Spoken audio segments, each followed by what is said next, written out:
Isaac Kolkata to felicitate Dr. Roy.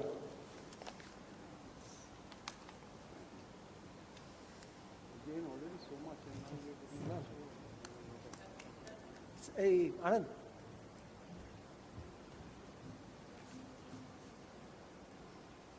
Thank you. Thank you. Thank you, Dr. Roy. For the fourth keynote address today, we have got a person who is a technology enthusiast. And he is the ICASA president of Kolkata chapter and the VP Systems Engineering India and SAR. May I please welcome on stage Mr. Kaushik Nath from Cisco. Ladies and gentlemen, please put your hands together for Mr. Kaushik Nath.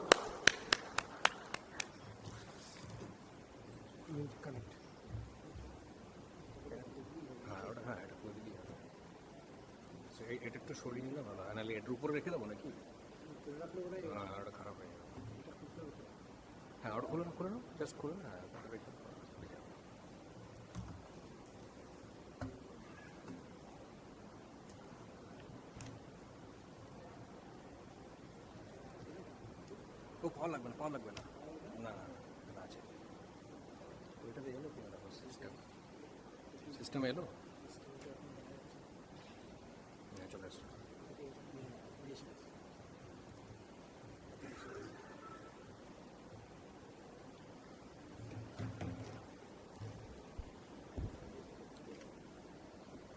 So, good evening, everybody, and I would like to thank DSCI and Internet chapter of Kolkata for giving us the opportunity to speak about our products and solutions.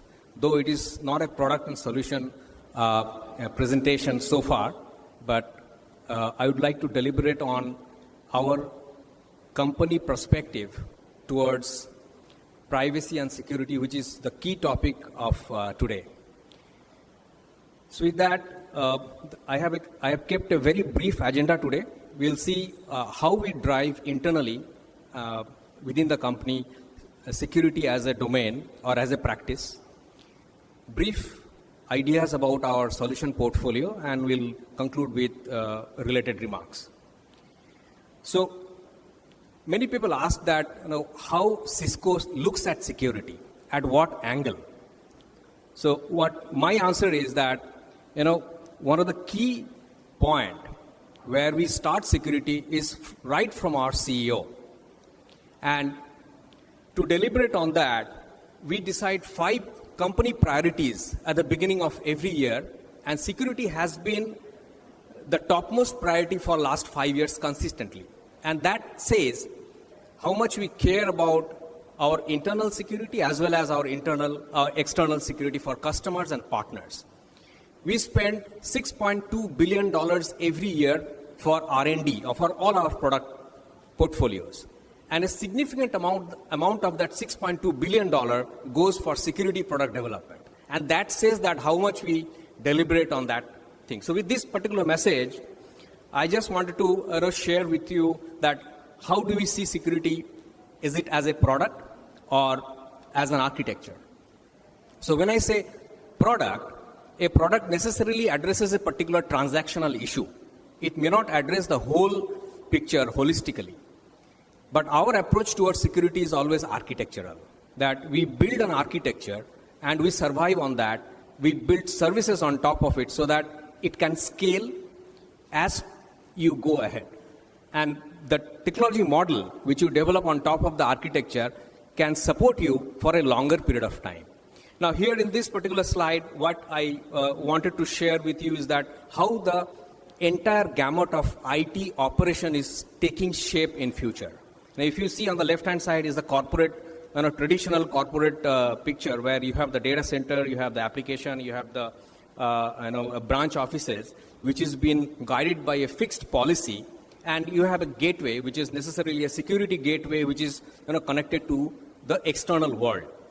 But if you see the right hand side of the picture, which says that where the world is moving towards open or borderless environment, when I say borderless, we define that borderless as, think about an office environment 5 years back where you have a fixed desk, you have a fixed desktop where you have your imaged PC or imaged laptop, where you have a lot of restrictions in terms of connecting your USB drive, you cannot connect modem inside your office, you cannot connect external CDs or DVDs.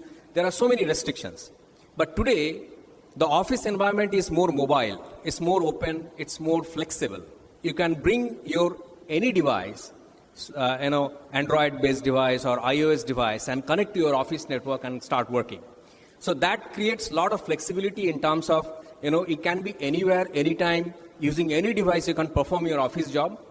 So that increases the productivity definitely, but that puts a huge challenge on the IT team back end to support this device and ensure that there are enough security measures which can take care of all the loopholes, all the vulnerabilities of non-defined standards. If you see the internet and the growth of internet in today's parlance, that we have an accepted Wi-Fi based interaction, we have accepted WiMAX based interaction, Wi-Fi broadband. So what that sets is that people can access internet on the move, and that is where we say borderless internet. And on the data center side, if you see that how the data center is coming out of the server room and becoming global, become virtual. So today, if you want to use a server or any service, what you can do is you can simply get into any cloud service provider and ask for a service. Ask for a server, ask for a platform, ask for infrastructure. And that is why we call it borderless data center. So with this particular architecture in mind, every product vendor should think in terms of developing products or solutions which can address this global challenge of open environment, which is not fixed. You are not sure that what type of user is going to access your network using what device at what time from which location. Is it a wired location or a wireless location? Is it a cyber cafe or an airport or a restaurant? So your corporate data is being accessed in an area which is traditionally unsafe.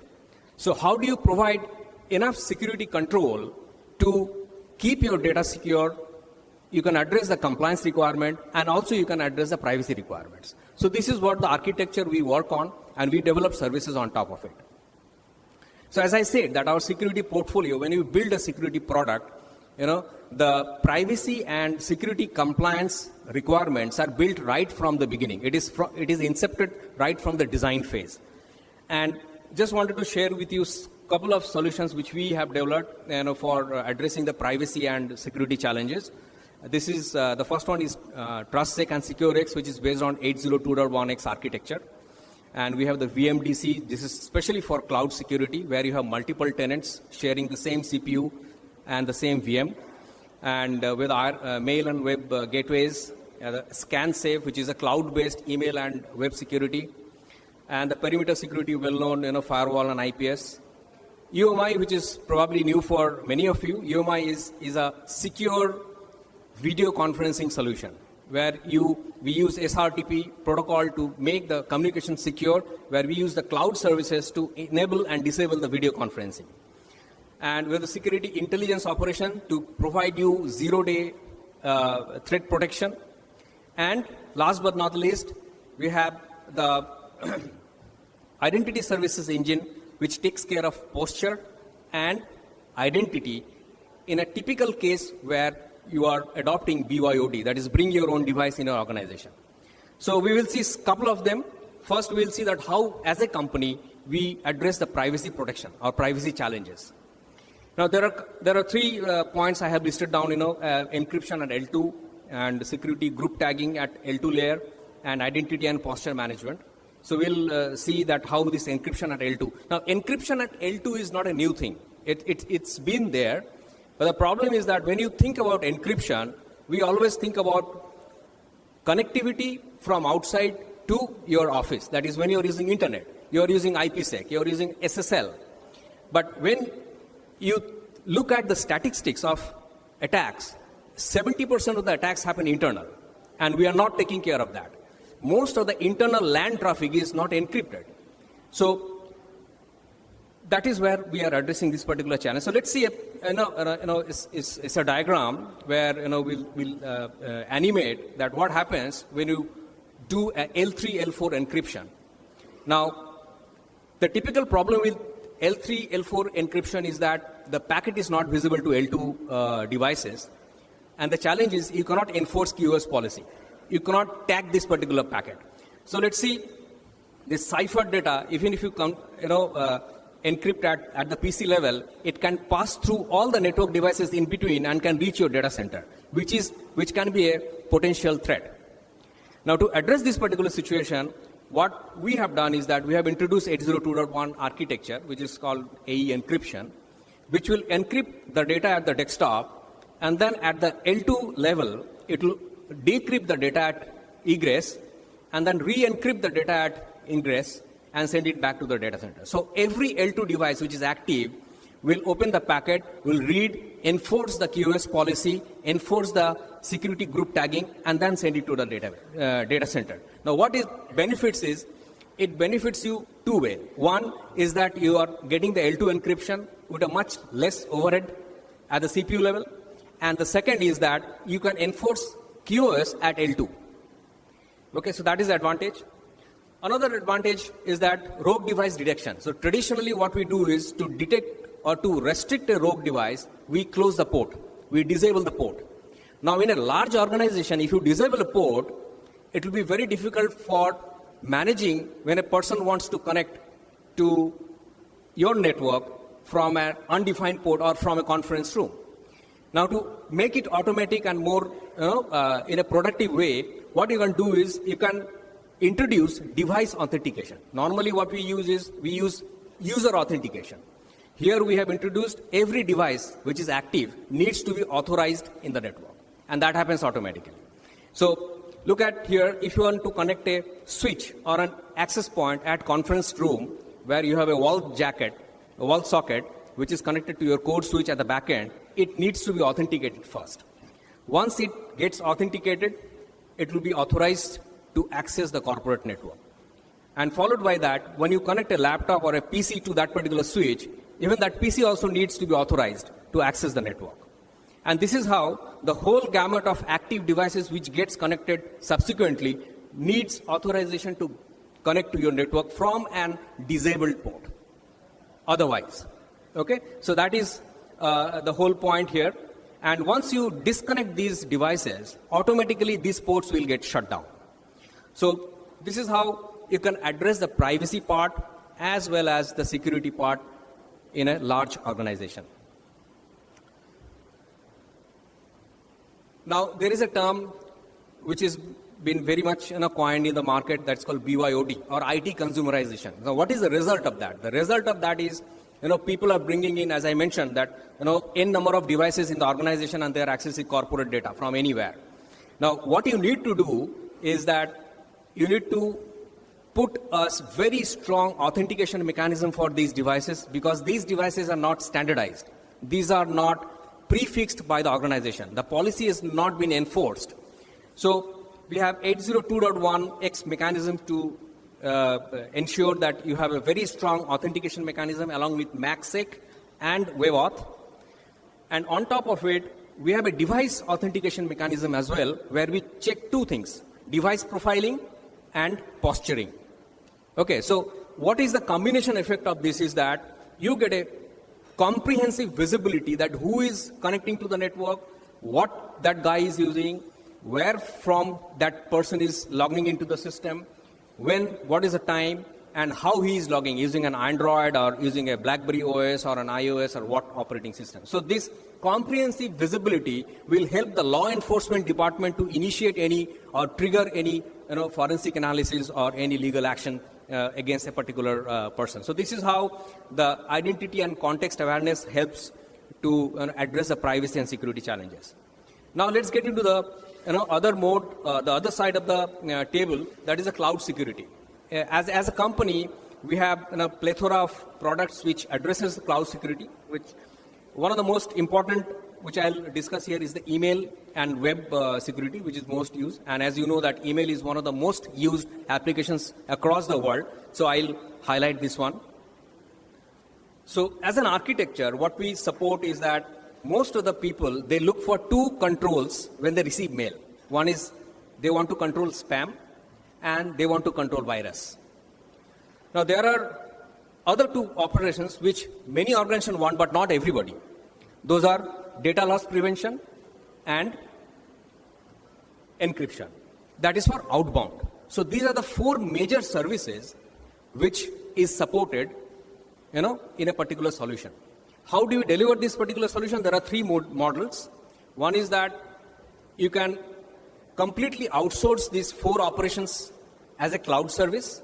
Okay, you connect your entire enterprise to the cloud, and from that cloud you buy this particular service and get it executed. The second option is you buy a box on premise, and this box can be configured for all of these four services.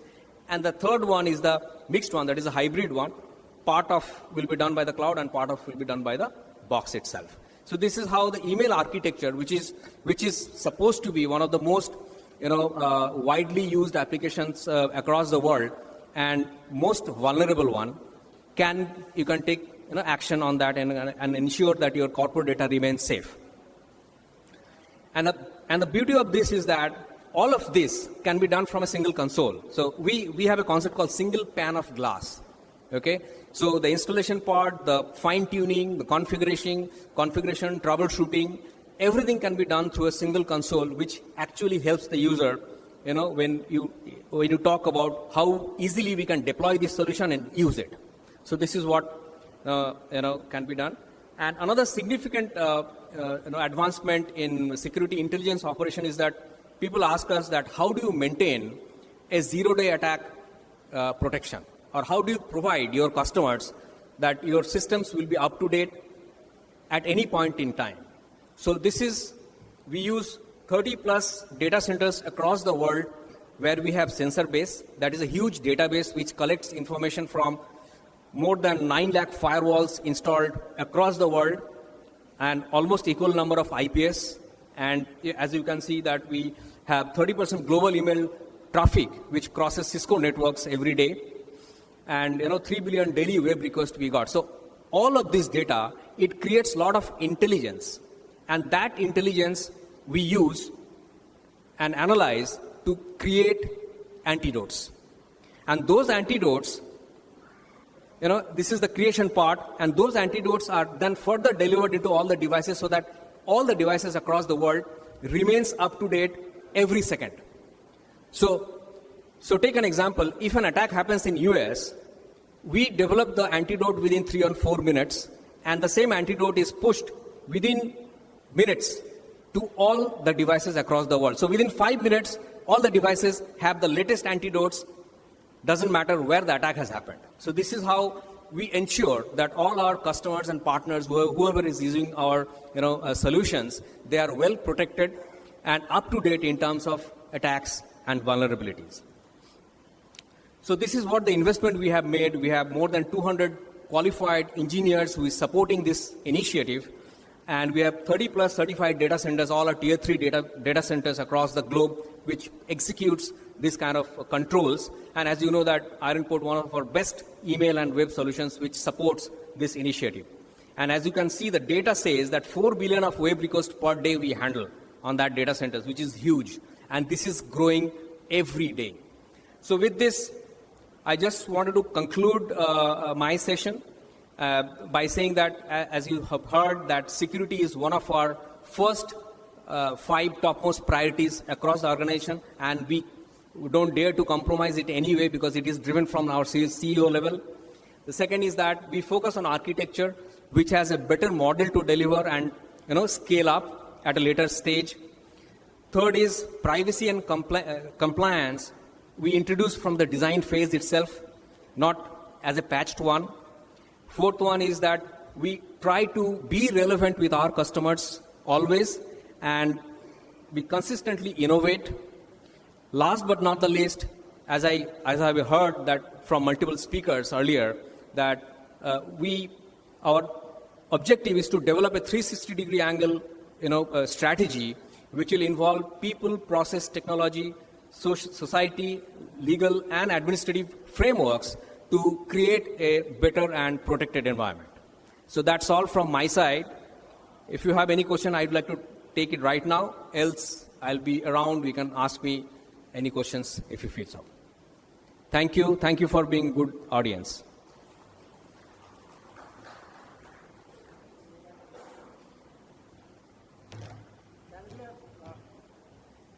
Can we have Anand back on stage to felicitate Kaushik?